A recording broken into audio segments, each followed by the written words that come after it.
Greeting Watchers one and all, the Watchful one here. Yeah, I know it's been a hot minute since I've done a video, and there's a good reason for that, believe me, and I'll get to that at the end of this video. But for now, I wanted to actually do a proper review just to show you all I'm not dead, and to talk about something that's piqued my interest. Pokémon, specifically a new game in a series from my childhood, New Pokémon Snap. I won't lie and say that my expectations were fairly high for this game, so does it meet it?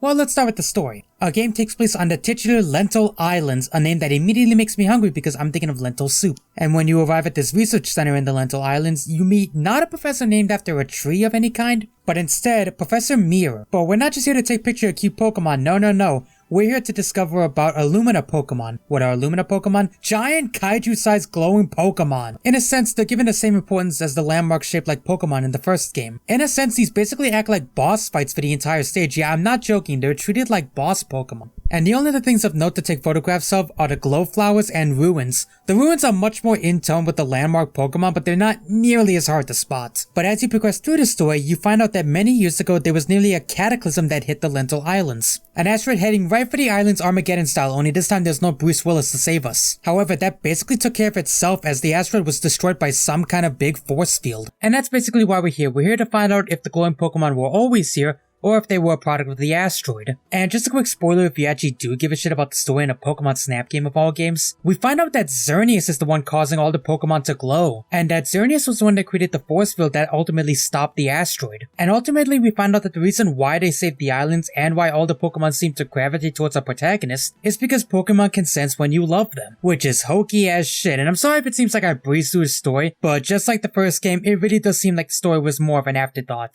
But honestly, I would argue unlike the first game, it is handled a lot better here. I mean, the first one had all these different mountainsides and stuff that was shaped like Pokemon, and it just led us to Mew. And this, on the other hand, feels like they put a little more effort into the story. And even though the story itself is there, but at least trying, the story beats, on the other hand, I liked a lot more. Like that first reveal of the very first glowing Pokemon, man, that hit hard. And especially when I found out that some of my favorite Pokemon like Milotic were part of it. And in the biggest of cameos I never expected, frickin' Todd is in this game.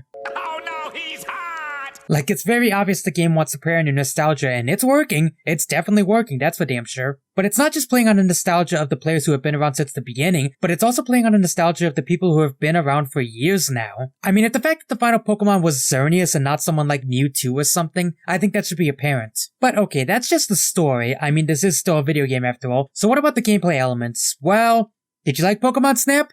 Then you're probably gonna like this game. I realize that's probably a very dumbed down explanation, but it's pretty true. If you like the gameplay elements of the original Snap, then you're gonna love this. Because it's literally everything that was great about the first Snap game, except better. I mean, yeah, the story is pretty much just as there as the last one in a sense that it gets you from place to place, and I can't help but feel like that was partially intentional. But pretty much everything else got a complete facelift, and not only that, but it was given a facelift in the best possible way, where they upgraded all the things that needed to be upgraded and kept all the things that worked. As much as I love the first game, these goddamn sprites look ugly as fuck nowadays. But now, holy shit, this game looks beautiful. Like, all these sprites look absolutely amazing and the colors are so vibrant.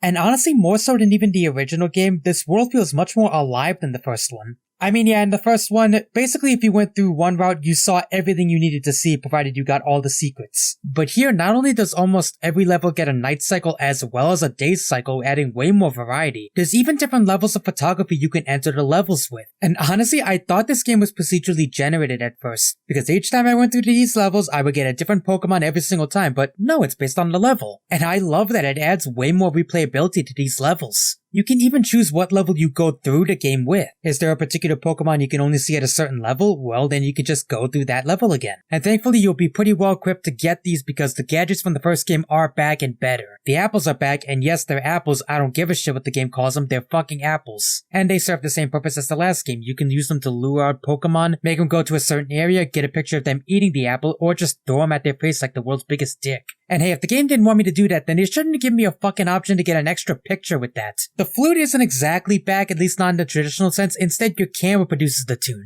It serves the exact same purpose as the last game, basically being used to either wake up Pokemon or make them dance. And thank God, the boost and slowdown function are also here. No Pester Balls this time, but instead they're replaced with the Glow Balls, or as I like to call them, the MacGuffin Balls. Because they're literally balls that just do whatever the hell they need to do at a certain opportunity. Besides activating these flower balls, which make the area glow and do some other bullshit, you can also use them to make Pokemon react to it and in some cases activate their special abilities for special photos. Oh yeah, that's another thing. Photos are handled a little differently in this game. Instead of all photos just being under a blanket system, instead there's different ranks to the photos. I'll try to explain this using a metaphor from the first game. You know, in the first game you could take a picture of a Pikachu on the beach level, but you could also lead it to a surfboard and take a picture of it on there and get a lot of bonus points? Well, in this game, imagine that scenario, except the Pikachu riding a surfboard is its own rank. They're separated into stars, 1 star, 2 star, 3 star, and 4 star. 1 basically being the boring ass Pokemon just doing whatever the hell it wants, and 4 being contextual moments that are so rare they either require pitch perfect timing on your end, or using the glow ball at a certain time, or just being really fucking lucky. I swear, I get half of the 4 stars with complete luck. But heck, that's not a knock against the game. If anything, it encourages replayability, where you can try and go back and see if you can get the 4-star photo, or even a 3-star or a 2-star. And it encourages you to try and level up a lot faster to get that level 3 spot. But if I did have one complaint about the system, I don't like that you can only submit 1 photo at a time. Like, there are plenty of instances where I get a 1-star, 2-star, and a 3-star in the exact same run, but I can only submit 1 of them at a time. I mean, hey, I suppose it encourages you to try and think about what photo you want to submit, but what if I have a 1-star photo that I clearly think could be a lot better than the one I already have, but I also don't want to miss that 3-star? This could be easily fixed by just submitting them all at once. And I think I do get why they didn't do it. It'd be a bit too complicated to program that. I don't think it's because they thought it would be too easy because, I mean, this is Pokemon Snap. It's somehow even more casual than the mainline games. I'm not playing Snap to be challenged. I'm playing it to take photos of animals in their natural habitat. And that's something I can give the game a lot of credit for. It's that the environments feel a lot more dynamic.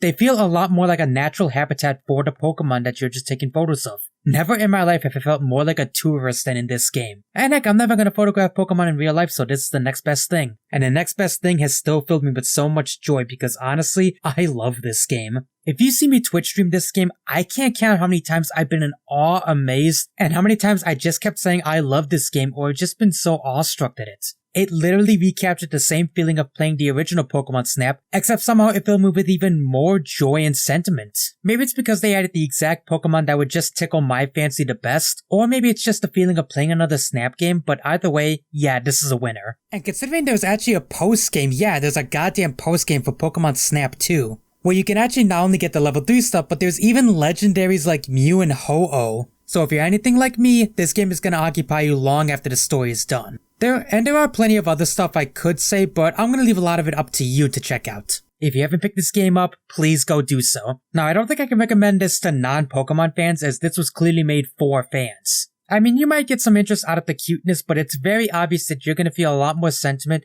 if you've been with the franchise for a while like I have. So yeah, Pokemon Snap is a great, amazingly relaxing time that I can't recommend enough. So go snap some Pokemon and do it for the gram. But yeah, that's about it, and this next part's a bit off the cuff, but it is a bit of an update on what's been happening. So why's the content been slow on my channel? Well, put simply, I'm moving. I'm gonna be moving out of the house I've grown up with since I was a little child, and moving in with Season and Storm. It's honestly a big step and I am very nervous, but I honestly can't wait. But at the same time, it's also been eating up my time, so I really haven't had the time to make more videos as of late. In fact, by the time you see this video, I'm actually going to be apartment searching with Season right now as we speak. But rest assured, I have a few things planned. I have a couple highlight videos on my streams that I plan to upload on here. I also have one last big video planned that's basically going to be my last hurrah for this house. And then after the apartment searching, I'm going to be taking the next 4 or 5 weeks to basically get things set up here, packing and all that stuff. That being said, I am still going to be active on Twitch at that time because I'm doing a big Metal Gear marathon as another last hurrah. But yeah, if you want to stay updated on what I'm doing during the move and all that stuff, Twitter's down below, as is my Twitch, so you can find out when I'm doing that stream. And of course all that other good stuff, like the video so it gets pushed through the algorithm. Subscribe if you haven't already and click the bell so you know when I'm uploading next. And of course comment down below, I want to hear your thoughts on the game as well. And of course I also have a Patreon if you want to donate to that. And that's about all I got to say, so I'm the Watchful one saying keep on watching and I'll see you guys next time.